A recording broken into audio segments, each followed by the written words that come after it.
welcome back to One IT Solution. Bersama saya Bayu dan kita kembali di konten hashtag ngebahas seputar teknologi. Yang dimana berita kali ini datangnya ya masih di seputaran barang-barang yang mau rilis di tahun ini ya. Kemarin kita sempat membahas soal Ryzen 7000 series yang bentar lagi bulan ini bakalan rilis. Sekarang kita bergeser ke berita yang satunya, yaitu seputar RTX yang kemarin itu sempat rame diperbincangkan oleh netizen sedunia, yaitu bocornya informasi, yaitu sebuah foto produk dari RTX 4090 dari Zotac. Kebocoran ini berasalkan dari sebuah forum yang bernama Baidu dari Cina, di mana ada sebuah gambar, sebuah foto yang cukup mengejutkan, yaitu gambar produk dari 4090 punya Zotac ya.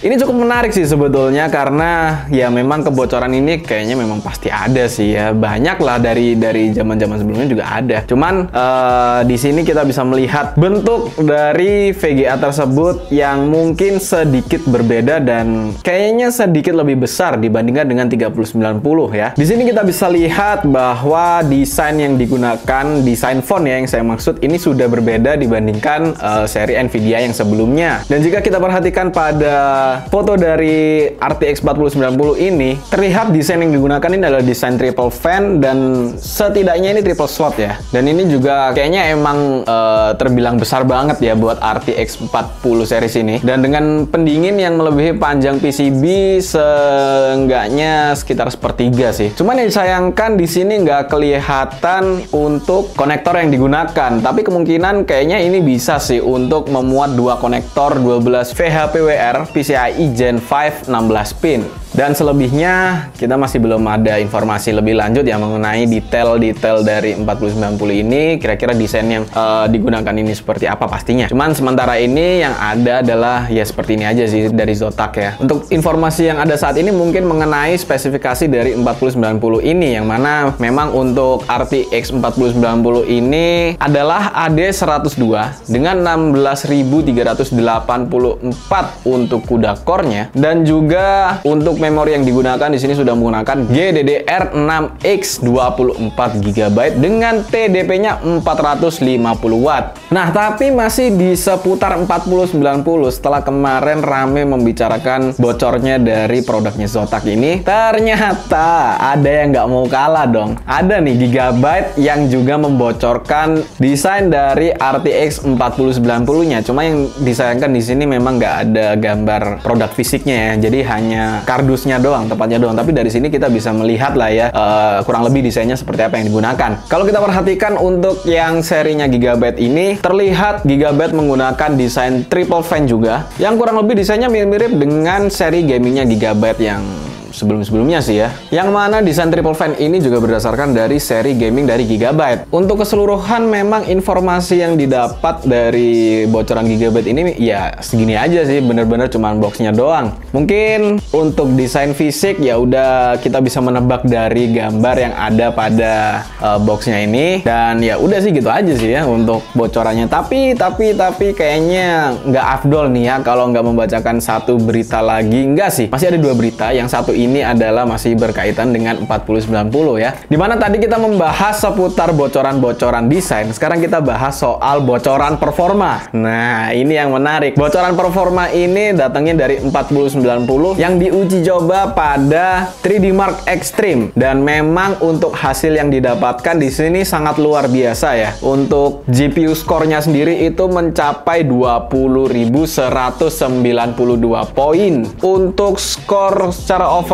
dan juga CPU mungkin di sini nggak usah kita perhatikan ya, karena untuk prosesor yang digunakan pada pengujian ini itu menggunakan i5 12400F. Tapi dengan skor seperti ini itu GPU ini sudah 78% lebih cepat dari RTX 3090 Ti, dan tentunya 90% lebih cepat dibandingkan 3090. Dan yang lebih menariknya lagi, sang pembocor dari informasi ini telah membagikan data untuk clock dan juga suhu pada GPU ini. Untuk clock dari GPU ini sendiri itu bisa mencapai 3015 MHz yang merupakan clock yang sangat tinggi untuk GPU pada saat ini. Dan menurut pembocor tersebut atau leakers tersebut, GPU diuji dalam suhu sekitar kurang lebih 30 derajat Celcius untuk suhu ruangannya, sementara suhu GPU ini sendiri itu berada pada 65 derajat Celcius. GPU ini memang memiliki 450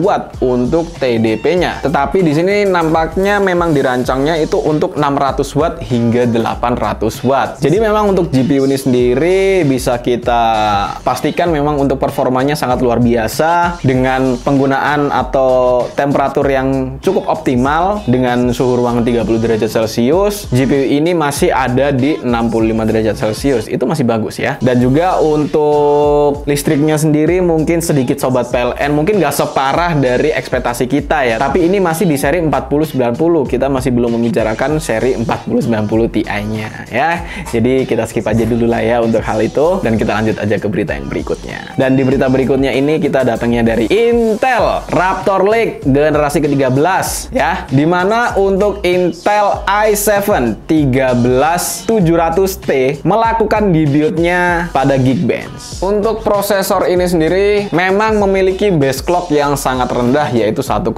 GHz, namun tetap mempertahankan boost clocknya di 4,788 GHz, yang mana bisa kita sebut itu cukup tinggi ya. Untuk model dari seri ini sendiri memang tidak diperuntukkan untuk gamer ya, tetapi sistem berdaya rendah mengikuti TDP-nya yang hanya 35 watt. Prosesor semacam ini memang mungkin cocoknya ada di perangkat-perangkat yang kecil atau penggunaan yang casual aja, nggak terlalu ekstrim. Nah, sekarang kita akan coba intip untuk performa dari prosesor ini yang sudah nongol nih di Geekbench. Dan ini kita lihat untuk hasil dari single core-nya di sini mendapatkan 1893 hingga 1939 poin. Dan untuk multicore-nya ada di 8925 hingga 11564. Performa tersebut menempatkan i7 13700T ini lebih tinggi dari 8 core milik Ryzen 7 5800X berdasarkan arsitektur Zen 3. Untuk seri dari CPU ini sendiri memang terbilang biasa ya, sebetulnya biasa dalam artian dia tidak diperuntukkan untuk gaming yang berat-berat ya, untuk workstation yang biasa-biasa aja, casual aja. Maka dari itu memang dia kelemahannya adalah prosesor ini tidak mensupport untuk menggunakan DDR5, dimana di sini masih menggunakan DDR4. Tapi jika prosesor ini kita bandingkan dengan Intel i5 12600K, untuk hasilnya sendiri itu sebetulnya nggak jauh banget. Jadi tipis-tipis lah ya. Tipis-tipis lebih tinggi sedikit punyanya i7 generasi ke-13 ini, yaitu 13700T.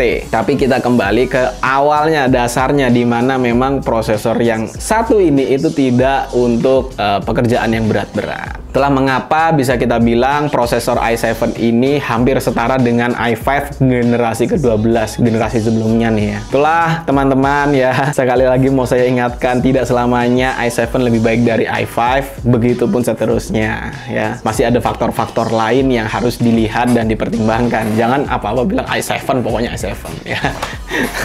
Dulu pernah dibahas tuh, cuman ya udah lama lah ya, udah kita skip aja. Dan untuk Intel Raptor Lake ini sendiri memang masih belum tahu kapan rilisnya, cuma dengan debutnya dia di Geekbench 5 ini berarti dia sudah melakukan tahap pengujian, yang mana artinya sebentar lagi harusnya dia sudah mulai dirilis secara global ya. Jadi itu aja untuk berita kita kali ini. Terima kasih buat teman-teman yang sudah menonton video ini hingga akhir. Jangan lupa untuk klik tombol subscribe dan bunyikan loncengnya supaya kalian gak ketinggalan video-video terbaru dari kami. Dan jika kalian tertarik untuk mengupgrade PC kalian atau mau belanja komponen-komponennya aja dulu, kalian bisa langsung kunjungi link yang ada di kolom deskripsi di bawah ini untuk langsung ke e-commerce-nya 1IT Solution. Sekali lagi terima kasih, mohon maaf bila saya ada salah kata. Saya Bayu pamit undur diri and peace out.